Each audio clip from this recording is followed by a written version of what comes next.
Israel Hamas युद्ध को 1 साल पूरा होते होते इस जंग का दायरा बढ़ गया है। इस युद्ध में इजराइल के खिलाफ ईरान और लेबनान का हिजबुल्लाह भी कूद चुका है। इजरायली सेना ने लेबनान में एयर स्ट्राइक के साथ साथ जमीनी आक्रमण भी शुरू कर दिया है। 7 अक्टूबर 2023 को हुए हमले की बरसी तक भी हमास द्वारा बंधक बनाए हुए लोगों को छुड़ाने में नाकाम इजरायली पीएम नेतन्याहू ने हमास के खात्मे की कसम खाई थी, लेकिन गाजा में अभी भी आईडीएफ हमास से जंग लड़ रही है और युद्ध के दूसरे मोर्चे पर इजरायली सेना हिजबुल्लाह से जंग लड़ रही है। हिजबुल्लाह चीफ के मारे जाने के बाद भी हिजबुल्लाह पूरी ताकत से इजराइल का सामना कर रहा है। हिजबुल्लाह के लड़ाके पहले की ही तरह उत्तरी इजराइल के कोने कोने को दहला रहे हैं।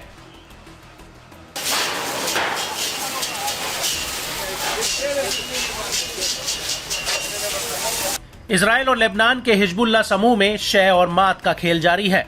हिजबुल्लाह लड़ाके लगातार इजराइल पर अपनी हवाई ताकत का प्रदर्शन कर रहे हैं। इस बीच हिजबुल्लाह के साथ जमीनी लड़ाई में इजराइल को तगड़ा झटका लगा है। हिजबुल्लाह के लड़ाकों ने इजरायली सेना को अपने गढ़ से खदेड़ना शुरू कर दिया है। न्यूज एजेंसी अल मयादीन के मुताबिक हिजबुल्लाह ने इजरायली सेना को लेबनानी इलाके से बाहर जाने को मजबूर कर दिया। इजरायली सेना सीमावर्ती शहर यारून में घुसपैठ करने की कोशिश कर रही थी। यारून शहर जहां इजरायली सेना लगभग 1 साल से बमबारी कर रही है।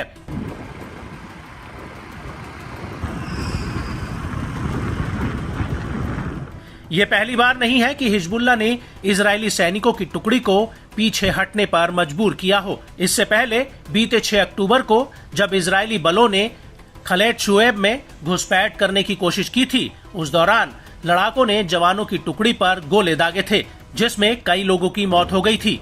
बीते 5 अक्टूबर को अल जलील पनंदेल में हिजबुल्लाह ने खुलासा किया था कि उसके लड़ाकों ने लेबनान फिलिस्तीनी सीमा के पास घात लगाकर बड़ा हमला किया था। इजरायली मीडिया आउटलेट्स ने भी भारी गोलीबारी और किरियत शमोना के शहर के पास हमलावर हेलीकॉप्टरों की तैनाती की सूचना दी थी।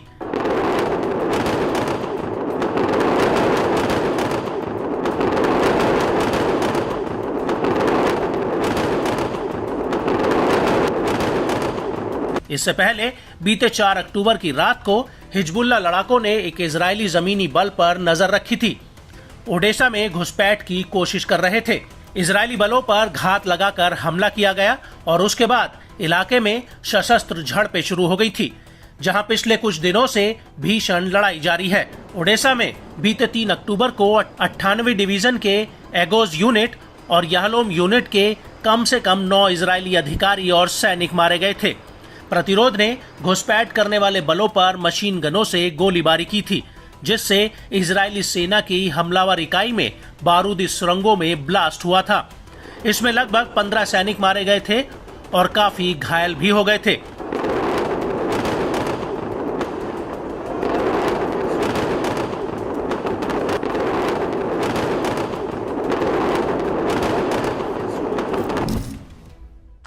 इजरायली सेना के प्रवक्ता ने चेतावनी दी है कि हमारे पास मिडिल ईस्ट में किसी भी इलाके में हमला करने की ताकत है।